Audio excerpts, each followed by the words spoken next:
이 탄핵 정부 속에 강성 발언을 쏟아내며 지지율 상승세를 보이고 있는 분이죠. 이재명 성남시장, 예, 스튜디오에 모셨습니다. 예, 우리 이장님 반갑습니다. 네, 아이고 반갑습니다. 예. 우리 변호사님 이게 불러주실지 몰랐는데 감사합니다. 예, 앉으십시오. 예, 예. 아니 오늘은 좀 쓴소리도 좀 하려고 내가 네. 모셨습니다. 또 지지율이 올라가니까 쓴소리도 좀 해야 될 것 같고. 세게 해주세요. 그래요.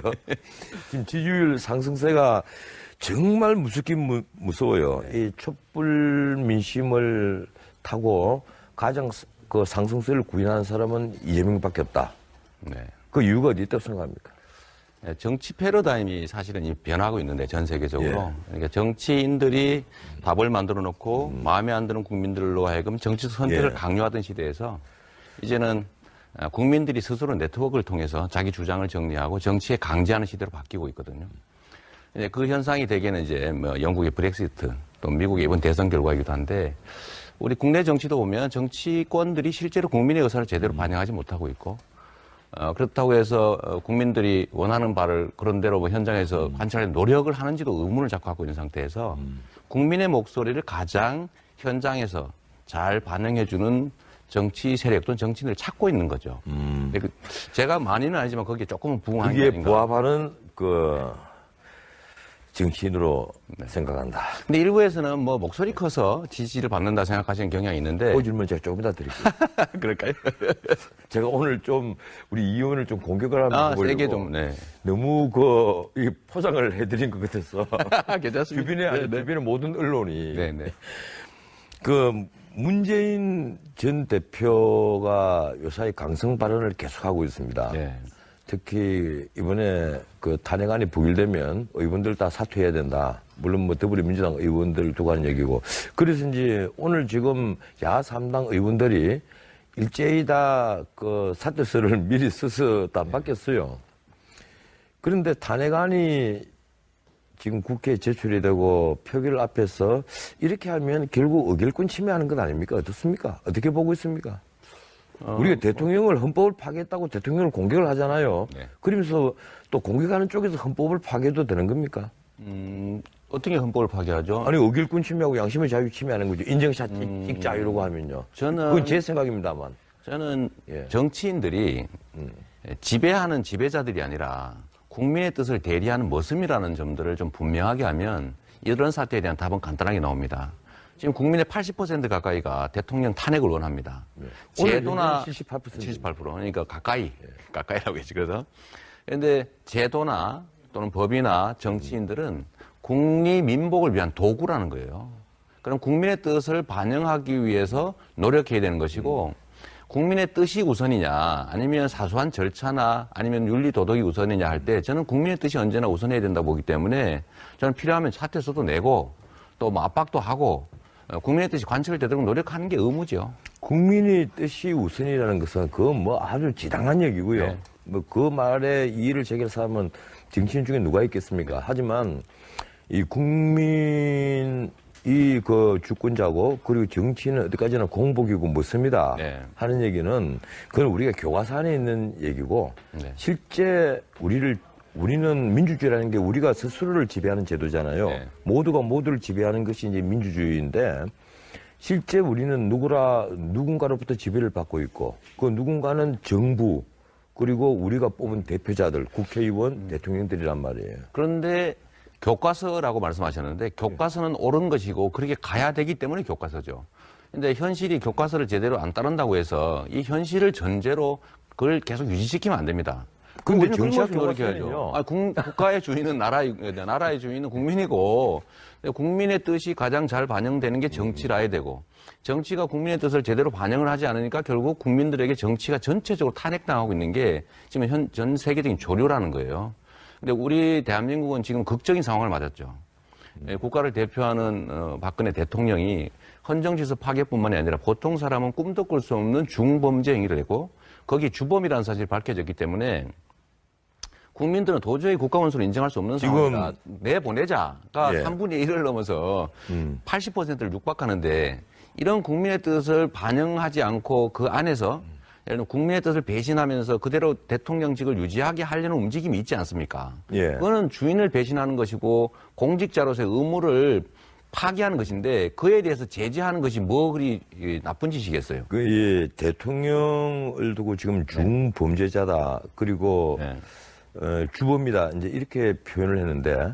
맞잖아. 변호사님도 뭐. 아니, 잠깐만요. 맞잖아요. 네. 저도 지금 그 다른 방송에서 네. 이 대통령이 주범이다. 그리고 제가 보기로는 이 상태만으로 네. 충분히 이것은 중대한 범죄다. 이 표현은 저도 썼습니다. 그런데 우리 이재명 시장도 법률가잖아요. 네. 이 법률가인데 여기에 지금 피고인 근데 우리가 원고라면 네. 피고인 박근혜 대통령은 없어요. 그런데 일방적으로 주범이다 그리고 중대한 범죄다 하면 아직까지 확증되지 않은 사안에 있어서 좀 어려운 문제가 있지 않을까요? 근데 그거는 이제 소위 무죄 추정의 원칙이라고 하는 개인이 글쎄요. 범죄를 저질렀을 우리 때 헌법에 와서 딱 펼치면 그러니까 개인이 나오잖아요. 인두비오 프로레오. 그러니까. 의심스러운 것은 피고인의 이익으로. 저도 말 좀 하게 해주세요. 예. 그러니까 그거는 아니 개인이 너무 일방적으로 보시는 것 같아서. 근데 개인이 국가 권력에 맞닥뜨려 있을 때 그 개인을 범죄자로 단정해서 불이익을 주지 말라는 뜻이지. 국가 권력을 장악한 일국의 대통령을 무죄 추정의 원칙이라는 이유로 명백하게 드러난 범죄 행위를 아직 유죄 확정 판결 받지 않았으므로 일반 국민과 똑같이 보호해야 된다. 이건 사실 논리 모순이에요. 왜냐하면 아니, 이 사안에 이 사건이 사안을 두고 할 때는 그게 대통령이냐 국민이냐 이걸 따질 필요는 없는 거죠. 변호사님 교과서를 어떻게 원고고 어떻게 피고죠. 변호사님은 대통령이라고 해서 교과서 다시 보셔야 돼요. 왜냐하면 얘기예요? 무죄 추정의 그렇잖아요. 원칙이란 약자인 국가 권력에 맞닥뜨려 있는 약자를 보호하기 위한 법원이지. 아니 그러면 국가 무죄 권력을 추정의 행사한 원칙은 아니 잠깐만 이 굉장히 중요한 문제인데 무죄 추정의 원칙은 그럼 대통령이나 국회의원이나 강자에게는 통하지 않는다는 거죠. 아니죠. 그 사람들은 적용 안 되는 겁니까? 형사처벌을 하는 법정에서 얘기인 것이고. 그럼 이게 저는 대통령이 잠깐만 있어 보세요. 중대한 범죄 주범 이거 아니, 그러니까 형사적인 문제 아니에요? 대통령이 청와대를 나오는 순간에 저는 체포해야 된다고 보는 사람이고요. 그때는 민간인 아닙니까? 대통령은 현재 상태도 원래 처벌받아야 되는데 국가 원수로 체면이 있으니 잠깐 기소만 미뤄주자라고 하는 게 법이에요. 그러면 대통령직을 면하는 순간에 일반인과 똑같이 법정으로 가야 되고 법정에 갔을 때는 이제는 민간인이 일반인이 됐으니 무죄 추정 원칙에 따라서 충분히 존중받겠지요. 그러나 지금은 우리는 재판을 하는 게 아니라 정치적 판단을 하고 주인의 입장에서 고용된 모습에 대해서 책임을 묻고 있는 겁니다. 재판하는 과정이 아니에요. 예. 그리고 주범이라는 사실은 안종범의 진술이라든지 3인방의 진술에서 이미 다 나온 아니, 것이고. 지금 형사기록 안 보셨잖아요. 아니 이미 녹음도 다 돼 있다는 것이고. 아니 아니, 언론에서 글쎄. 보도한 걸 믿어야지. 그럼 글쎄. TV조선에서 보도한 걸 우리가 안 믿으면 어떡합니까? 형사기록을 안 보셨잖아요, 그죠? 그거는 재판할 때 그리고 대통령은 아직 빈소를 하지 못하고 있지 않습니까? 대통령도 하고 변호인단이 구성이 되고 아무 책임이 없다고 하고 예, 있죠. 아니 어떻든 대통령 쪽에도 이러이러하기 때문에 나는 무죄다라거나 이러이러하기 때문에 나는 최소한 이 고의는 없었고 무필적 고의밖에 없다라든지 뭔가 변소를 할 것이잖아요. 아직 그 변소가 나오지 않은 지금 상태에서 하고 있지요. 예, 그래서 자기는 내가 돈 드린 받은 일 질문인데 없고 다 부하가 한 거다. 내가 최순실이 한 거다. 이렇게 얘기하고 있죠. 질문 하나 드릴게요. 그래서 드린 질문인데 지지율 상승 요인을 이제 많은 언론들이 그렇게 분석을 합니다. 이 문재인 전 더불어민주당 대표와 현재 한 7.9% 차이가 나요. 그리고 우리 이 시장 가장 최근에 리얼미터인데 이거요. 한 16.6% 정도 나오는데 이 원인이 무엇이냐 이러니까 이 강성 발언. 그리고 이제 우호적인 언론이 강성 발언이라고 하는데 비판적인 언론은 뭐라고 얘기를 하는가 하면 자극적이고 선동적인 발언. 이렇게 얘기를 한단 말이에요. 광장에 나가서 물론 국회의원이 아니니까 사실은 그 정치적 책임은 국회의원보다 훨씬 덜 할 겁니다. 이재명 시장은 국회의원이 광장에 나가는 거와는 조금 차이가 있는 거예요. 그런데 어쨌든 광장에 나가서 시민 사이에 그렇게 자극적이고 강한 발언, 이 발언을 통해서 자기의 지지를 올렸다 이런 비판이 있습니다. 그 점 어떻게 생각하십니까? 우리가 현상을 가지고 단순하게 판단하면 바보 되거든요. 그러니까 근본을 봐야죠. 우리가 비교를 한다면 이미 저처럼 강성 발언에 강성 행동을 하는 정치인들이 많습니다. 물론 약간 따라오긴 했는데 가장 먼저 하고 뒤에 박은순 시장, 문재인 전 대표 다 따라간 거죠. 말은 바로 합시다 우리가. 따라했는데 결론은 이 많은 시청자들이 보는 데서 그런 것까지 지지율이 오르지 않고 있어요.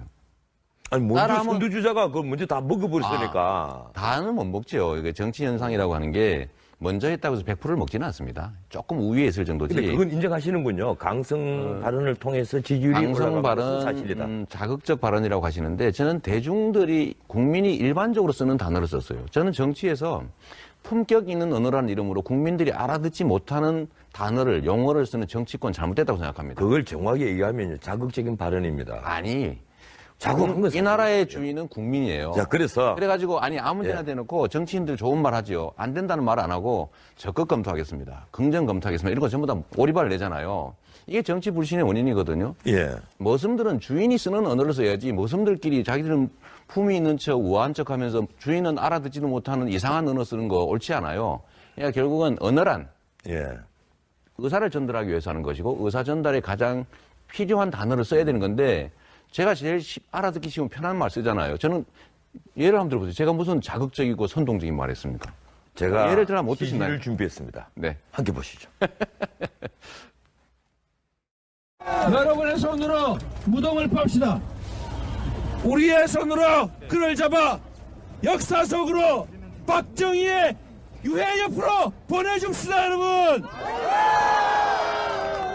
박근혜와 함께 그를 호위하는 새누리당과 함께 그리고 이 모든 사태의 뿌리인 재벌 기득권자들과 함께 역사의 그 무덤 속으로 보내버립시다, 여러분. 미필적 고의 뭐 이런 정도는 상당히 갈 수 있을 것 같고 대통령 컨트롤 타워가 아니다 이런 이상한 정도만 다 모으면 저는 일단 업무상 과실치사다 이거 직무유기했고 최소한 한 거고요. 저는 최대치로는 고의적 살인 내 가능성도 있다. 제가 사실은 이 프로그램 앞에 전인책의 시각이라는 코너가 있습니다. 네. 거기서 한번 이 문제를 한번 짚었어요. 정치인들이 말이 계속 거칠어진다. 그건 이제 제일 앞장선 분이 이재명 시장이니까 뺄 수가 없어서 예컨대 지금 우리가 무덤을 파자. 그래서 박근혜 대통령 끌어서 묻어버리고 박정희 대통령 유해 옆으로 박정희 유해 옆으로 같이 묻어버리자. 이런 표현은 너무 좀 지나친 것 아니냐. 예. 제가 무덤이라는 것은 은유적 표현이죠. 역사의 은유적 무덤. 표현을 하셨겠지만 제가 그걸 모르는 바 아니에요. 하지만 앞에 광장에 가득 찬 시민들은 그걸 은유적으로 문학적으로 이해를 하느냐 알레고리로 안 듣는단 말이에요. 그렇게 안 들리는 사람이 그렇게 안 듣는 것이고 우리가 무슨 조족지혈이라는 얘기예요? 표현하니까 다들- 조족지혈 세 발의 피란 얘기하면 안 되죠 원래는. 그냥 이런 것도 그냥 은유적 표현이에요. 아니 역사의 무덤 속으로 보내자. 왜냐하면 실제로 과거입니다. 저는 박정희 대통령 일종의 성도 있고 과도 있죠. 공도 있고 과도 있는 분인데 그렇다고 해서 일방적으로 지금 공적인 측면만 과장하고 이런 인권 침해라든지 군사 쿠데타를 했다는 사실에 대해서 아무 책임지지 않았어요. 그런데 그분의 다음 세대가 지금 대한민국 경영을 5년을 맡았는데 다 망가뜨렸지 않습니까? 근데 이건 사실은 다 망가뜨린 건 다 아니고 해서 못해야죠. 헌법 질서를 파괴했다 이 정도로 합시다. 문재인이도 했잖아요. 잘한 것도 좀 있어요. 저는 전부 못 다 못한 찾겠어요. 건 하여튼 그런데 문제는 이게 개인의 역량으로 이 자리에 와서 그 국가 경영을 맡은 게 아니라 사실은 아버지의 그 후광으로. 제가 그 얘기 했는데 했다가요 인터넷에 몰매를 한번 원래 맞았어요. 뭐 맞을 건 맞는 거지 뭐 어때요? 내가 그래 됐는데 아버지 후광으로 대통령 된 것 아니냐 이 얘기했다고 혼났다니까. 사실이지요 뭐 아니라고 합니까? 근데 그 사실은 사실 역사의 일부거든요. 이제는 역사적으로 한 번은 좀 접고 넘어가야 된다. 그런 뜻으로 한 말이에요. 그리고 재벌 얘기도 제가 분명히 드리면 재벌 체제 해체하자고 그랬더니 재벌 기업 없애자는 걸로 잘못 알아듣는 분이 계신데 재벌 가문들이 부당하게 지배권을 행사하고 부당하게 내부 거래하고 부당하게 중소기업 하청계열사 단가 우려치고 기술 탈취하고 해서 부당하게 이익을 얻지 않습니까? 이런 걸 정리해야 되는데 이 정리를 맡고 있는 것이 바로 재벌 체제거든요. 이건 누가 만들었냐면 박정희 시대에 만든 겁니다. 그러니까 이게 다 유물들이거든요. 그래서 그 유물들은 원래 유물의 자리로 가야 된다. 은유적인 상징적 표현들을 너무 그렇게 현실적으로 실체에 관한 얘기로 알아들으니 참 무슨 말을 하겠어요. 아니 그런데 이제 이런 게 있어요. 네. 가령 제 경우를 들자면 내가 노무현 정권 때 그 삼성의 그 편법 상소, 네. 원래 방송에서 그 노무현 출범 2주년 네. 굉장히 심야 토론에서 굉장히 공격을 했습니다. 내가 아주 뭐 그 여러 군데서 오해를 많이 받았어요. 네. 당신 좌파가 되느냐. 근데 그게 아니란 말이에요. 그 원칙이 예, 그런데 지금 내가 거꾸로, 예, 근데 대기업의 그 어떤 이 활동을 우리가 보장해 줄 것은 보장해 줘야 된다. 그래서 투자를 이끌어내야 된다. 또 이 얘기하면 또 재벌 옹호하느냐는 얘기를 합니다. 그래서 우리가 정치인들이 말 있잖아요. 이 말에 대해서는 아 하는 거고 하는 거고 시민들이 듣기에는 굉장히 민감하게 듣는 거예요. 내가 그래서 오늘 이 시장님의 그 시지를 모으면서 왜 이렇게 자극적이고 선동적인 발언을 계속 할까. 이제 일정 부분 성과는 거뒀어요. 앞으로 계속 하실 겁니까? 저는 바뀌는 게 없어요. 이제 문자 그대로 대권 주자의 강자 3명 반이라고 전 변호사님 올랐는데. 그거 아시죠? 사람이 변하면 죽을 때 됐다는 얘기 그거 아시죠? 그냥 저는 변한 게 없습니다. 그냥 이거를 국민들이 평가해 주는 거거든요. 그래, 근데 변하지 제가 않겠다. 상황에 따라 바꾸면 예. 그건 사실 믿을 수가 없지 않습니까? 저 중도 얘기 자꾸 해서 그런데 전 변호사님 전 진짜 보수라고 생각하거든요. 저도 사실은 내면을 들여다보면 똑같은 보수입니다. 저는 이 나라가 우리가 정한 법대로 정한 규칙대로 이재명 하자는 시장이 것이지. 보수면 내일 해가 서쪽에 있을 겁니다. 그거는 이 나라의 보수들이 보수라고 불리는 사람들이 사실은 부정의하고 불법에 편법에 탈법에 사회학을 저지른 사람들이 이 포장으로 쓰고 있어서 그런 거지. 내가 그러면 사회학 거기는 포장을 쓰고 건전한 있습니까? 보수죠. 그러니까 그 분리해줘야 된다니까요. 예. 아니, 그리고 잠깐만. 이재명 시장이 스스로 지금 보수적인 정책은 별로 쓰지 않으면서 무슨 스스로를 보수라고 제가 얘기하죠? 이 사회에 구현하고 싶은 제일 중요한 가치는 법 앞에 평등한 법치가 제대로 시행되는 나라입니다. 그럼요. 재벌도 나쁜 짓 하면 처벌된다. 자기 지분만큼만 권한 행사해라. 부당한 내부 거래하지 마라. 중소기업 탈취하지 마라. 노동법 어기지 마라. 공정한 기회 누리자. 공정한 경쟁이 보장된 시장 경제에 대해서 제대로 만들자. 그리고 자유민주주의 제대로 지키자. 민주공화국의 가치를 제대로 구현되는 나라 만들자. 좋습니다. 아니 근데, 이게 왜 근데, 보수입니까? 저는 근데 잠깐만요. 이거에서 벗어난 얘기 예, 한 번도 한 일 없어요. 그까지는 보수 다 맞아요. 우리 보수들도 똑같은 얘기하고 나도 똑같은 얘기합니다. 그러면 그 반대되는 얘기를 한 번이라도 했습니까? 예, 근데 어떤 거? 우리가 노동자에게 노동 경직성 여기에 대해서 한번 좀 반성을 해달라. 노동윤리에 대해서 한번 생각을 해달라. 그리고 왜 그 비정규직은 생각하지 않으면서 그렇게 정규직 니들만 이익을 다 챙기려 보십시오. 하느냐. 뭐 이런 비판 한 적이 있어요? 이게 정규직에 대한 비판은 제가 안 해도 엄청나게 하고 있으니 누가 합니까? 저는 그거보다 더 중요한 문제가 비정규직과 아니, 민주노총하고 임금 친하잖아요. 차이예요. 안 친해요. 뭘 친해, 친하기는. 아니 민주노총 저는 사람들에게 다 한국노총하고 친해요. 함이라도 얘기한 적 있습니까? 그런 문제를? 한국노총하고 친하다니까. 한국노총하고 그럼. 뭐 한국노총에 그런 문제 얘기한 적 있어요? 그래 얘기하죠. 왜 저는 그렇게 얘기하는 게 너무 당신들은 너무 이익 받는다가 아니고 왜 비정규직 이익을 받는다는 것이 아니라. 비정규직이나 중소기업 노동자나 여기에 대해서 당신들 관심 갖지 않고 당신들만 이익을 챙기려 하냐. 소위 조합 바로 그 너무 문제예요. 많이 빠지지 예. 않냐.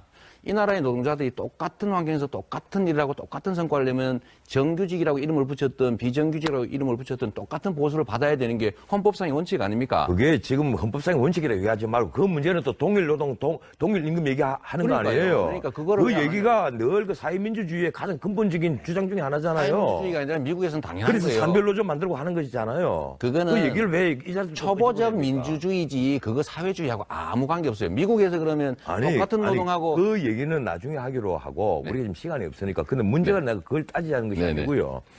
가령 아까 그 재계 혹은 그 기득권층에 대한 여러 가지 그 말씀을 쭉 하지 않았습니까? 네. 그 반대되는 입장. 예, 근데 우리가 노동자들에게 당신들이 권리를 나는 열심히 지원하겠다. 대신에 우리가 생산성을 올리자. 생산하는 데 있어서 필요한 근로윤리. 이거 좀 바꿔보자. 이 얘기 하신 적이 있느냐? 아니 그런 거야 기본에 해당되는 것인데 현실적으로 현실적으로 한 적이 있느냐는 거예요. 아니 그런 얘기를 할 필요가 없죠. 안 하잖아요. 공개적으로. 왜안 왜냐하면 그보다 더 중요한 문제가 많으니까. 왜 안 합니까? 반대쪽만 공격하면서 아니죠. 이쪽으로 왜 얘기 안 합니까? 공화국이란 예. 동등해야 되는데 누군가가 힘은 이만큼 세고 많이 가지고 있어요. 그런데 요만큼 가진 사람이 이렇게 얼망졸망 있어요. 그러면 누구 얘기를 해야 됩니까? 그러니까 그게- 이쪽을 먼저 얘기를 하고 그 나중에 이쪽은 아니 약자들 억울하게 피해받는 쪽을 먼저 얘기해야지. 그건 당연한 건데 그래. 가령 우리가 노사에 있어서 누가 강자냐 하는 문제는요. 저는 이건 대한민국 다시 우리가 또 토론을 해야 될 문제입니다. 대한민국 경제와 노동 대한민국에서 지금 노사에 과연 사가 강자고 노가 약자입니까? 사가 확실한 강자죠. 아, 노동법을 그건 저하고는 어기고 조금 시각의 차이가 있네요. 52시간 이상 일시키면 처벌하게 돼 있는데 52시간 이상 일하고 있는 사람이 360만 명이 넘습니다. 지금 최저임금 6,300명. 우리가 토론한다고 시간 다 가버렸어. 최저임금 6,030원 이거 내가 지금 못 받는 사람이 240만 명이에요. 내가 지금 앵커로서 직분을 지금 벗어나서 아니, 근데 이런 게, 예를 들면, 저는 현재 우리가 만들어진 법과 우리가 약속한 것들을 제대로 지키자라고 하기 때문에 저는 아니 이제 보수라니까요. 그 토론을 나중에 하자니까 한번 내가 보여주세요. 우리 이재명 시장하고 친하니까 네. 이 이재명 시장이 보수라는 보수적 성향이 상당 부분 있다는 걸 압니다. 진짜 아니까 보수. 내가 지금 따지고 들은 건데 지금 일각에서 성남시장이 네. 이 대선 주자로서 대선에만 자꾸 신경 쓰면 네. 성남시 손 누가 키우나 이 얘기하는 네. 성남시 소는요. 손 누가 키워야 됩니까? 제가 지휘하는 공무원들이 소몰이들이 잘 키우고 있습니다. 예. 원래 그 소몰이 이 마름. 그럼 시장 마름은 없애도 직접 되겠네. 소를 키우는 게 아니거든. 예. 소 키우는 직원들이 잘하는지 잘 관리하고 방향만 정해주고 잘못하면 혼내고 잘하면 잘하고 해서 칭찬하고 해서 잘 진행하면 되는 거죠. 배 선장이 뭐 하려고 저기 식당 칸, 화물 칸, 저 조타실을 들락날락 합니까? 해도 주고. 근데 이렇게 선장이 간다. 배에 있어야 되잖아요. 배 안에 있지. 선장이 배에서 헬리콥터 타고 차지고 딴 데 가가지고 다른 사업 한다고 일하면 되겠어요? 선장이 휴가 낸 날. 그러니까 휴일, 토요일, 일요일 저녁 때 오늘은 내가 휴가 내고 나왔어 지금. 아, 그런 거예요? 선장 내가 여름 휴가를 못 갔거든요. 이번 여름 휴가를 못 갔는데. 아니, 예.